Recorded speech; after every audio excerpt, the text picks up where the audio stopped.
BTR सरकार आरो आसाम सरकार लोगोसे मिरु सरकारनिसिम मोनसे जोबोर गिदिर सोंथि ओंखारदों।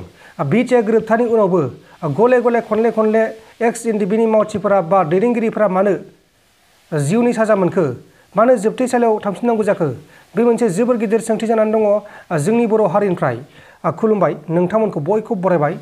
मोनसे जोबोर दुखुनांथाव खौरां एक्स एनडिएफबि आफादखौ लानानै लोगोसे एबसु आफादखौ लानानै लोगोसे गोबां आफाद गौथुमखौ लानानै बिटिआर गोरोबथा जादोंमोन आरो लोगोसे बिटिआर गोरोबथाजों रन्जन दैमारिजों लोगोसे साफ्रोमबो जोबथेसालियाव जोबजानाय मावथि सोद्रोमा दैदेनगिरिफ्रा उदां जागोन होननानै बुंदोंमोन।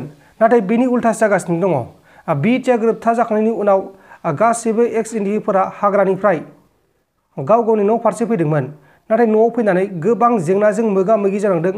सोरहाबा हाजिरा मावना जानांदों, सोरहाबा पुलिसजों हमजादों, सोरहाबा NIA कर्ट जानांदों, सोरहाबा कर्टआव थाङै थाङै रां रुफा जोबलांदों। नाथाय दासिमबो एक्स एनडिएफबि आफादनि थाखाय सोरखारा, मिरु सोरखारानो जा, जोंनि बे आसाम सोरखारानो जा, बिटिआर सोरखारानो जा, जेबो राहा लायाखै। गोबां दुखुनांथाव साननो गोनां बाथ्रा। बिथांमोना गाव गावनि उदैनि थाखायल' खामानि मावगासिनो दं नामा? बे मोनसे जोबोर गिदिर सोंथि जानानै दङ। दा बेखौ बर' हारिया गोथौयै दुखुनि फोरमायदों। बेबायदिनो मोनसे दुखुनांथाव खौरां सफैदों। बे खौराङानो जाहैबाय एक्स एनडिएफबि आफादनि गोख्रों मावथि रंजाबाजा बिथांखौ NIA कर्टआ लाइफ टाइमनि थाखाय बा जिउ जोबजासिम जोबथेसालिनि साजा फोसावदों। बे मोनसे साननो गोनां आरो जोबोर गिदिर सोंथि। बिटिआर गोरोबथानि उनावबो बेबायदि मानो गले गले जाबाय थाखो, मानो बेबायदि जानांखो, बेखौ दासिमबो रोखा खालामनो हायाखै। साफ्रोमबो दैदेनगिरिया बा सासेबो दैदेनगिरिया बेनि सायाव रोखा खालामनो हायाखै। दा बेनि सायावनो गोबां बर' हारिया दुखुखौनो फोरमायदों। दा बेखौ लानानै मिरु एबसु आफादनि आफादगिरि दिपेन बर' बिथाङा मा बुंखो बेखौ खोनासंदो। रबि बसुमतारी एलाइस रंजाबाजा बिथांखौ लाइफ टाइम माने इमप्रिजनमेन्ट जाबजीबन कारादण्ड फोसावदों।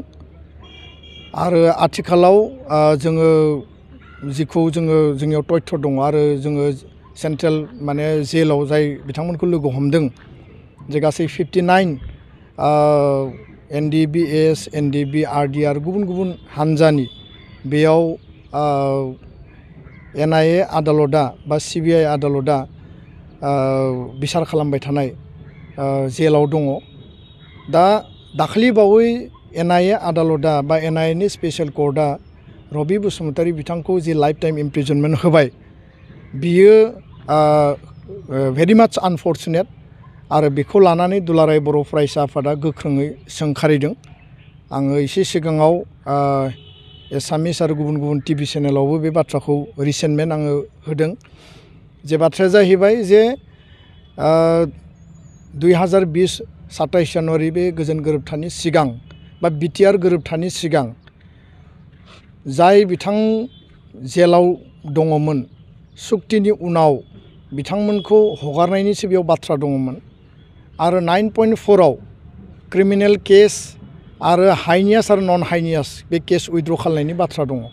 दा बेबायदिनो जोंनि मिथिनायाव आसामनि हम डिपार्टमेन्टआ जोङो जि तथ्य होदों 263 नाम्बार्स अफ केसेसखौ अलरेडि उइथड्र खालामबाय आरो माखासे केसा दिनै उइथड्र जानो गोनां दङ। दा बेबायदि मोनसे समाव जेराव जोङो भारत सरकारजों सावरायदों, भारत सरकारनि नखर बिफान हम डिपार्टमेन्टखौ जों बुंदों, आसामनि गिबि मन्थ्रिजों सावरायनायाव जों बुंदों, हाई लेभेल जिखिनि अफिसियेलफोर दं बिथांमोननि सावरायनायाव बुंदों जे सान्ति सुक्तिनि उनाव जाहाथे रावबो बेबायदि CBI आरो NIA नि आदालतआव भार्डिक्ट मोननो गोनां जाया। आरो सान्ति सुक्तिनि मुल आधारानो जाबाय जोंनि ओनसोलखौ गोजोन लाबोनाय, पिस लाबोनाय, सान्ति लाबोनाय। आरो नैथि आधारा जाहैबाय जे बे गोजोन गोरोबथानि गेजेरजों बिटिआर एग्रिमेन्टनि गेजेरजों जोंनि थाखानाय 6 सिडिउल BTC-खौ मोर पावार, मोर अट'नमि, मोर एरिया एक्सटेनसन बेबायदि माखासे एडिशनेल माने बेयाव राइट्स होनानै बेखौ माने बांसिन क्षमता गोनां खालामनाय। दा एकर्ड इमप्लिमेन्टेसननि खामानिया सोलिबाय थादों। टुडे अर टुमर' बियो जाफुंहैगोन बा जोबहैगोन। नाथाय 59 जि जोंनि बारग' NDFB हारिनि थाखाय जायफोरा नांबाय आरो दिनै रन्जन दैमारि आरो माखासे जोंनि जि 7 नाम्बार्स बिथांमोनखौ दिनै CBIआ स्पेसियेल कर्टआ भार्डिक्ट होनानै दोनदों, गुवाहाटी हाइकर्टआ भार्डिक्ट होनानै दोनदों। आरो बेखाय जोङो सुप्रिम कर्टआव बिनि आपिलखौ खालामनाय जाबाय, पिटिसना फाइल जाबाय, खेबनै हियारिं थांबाय नेक्स्ट हियारिं दंबावो दा जों खोब पजिटिभलि जोङो जायफोर सिनियर एडभकेट जायफोर माने बिनि सायाव खामानि मावदों जों पजिटिभलि बिखौ लानानै जोङो आवगायबाय थादों नाथाय बेबायदि समावनो जों मालाबाबो सानाखैमोन मालाबाबो लुबैयाखैमोन आरो बे बाथ्राखौ लानानै जों गोख्रोङै सोंखारिदों भारत सरकारखौ NIA स्पेसियेल कर्टखौ जे कुनु कारनाव शान्ति सुक्तिनि उनाव बे कर्टआ सोरखौबा आरोबाव जाबजीबन कारादण्ड सोरखौबा दायनिगिरि खालामनानै भार्डिक्ट होनाया बे कुनु कारनाव एक्सेप्टेबल नङा।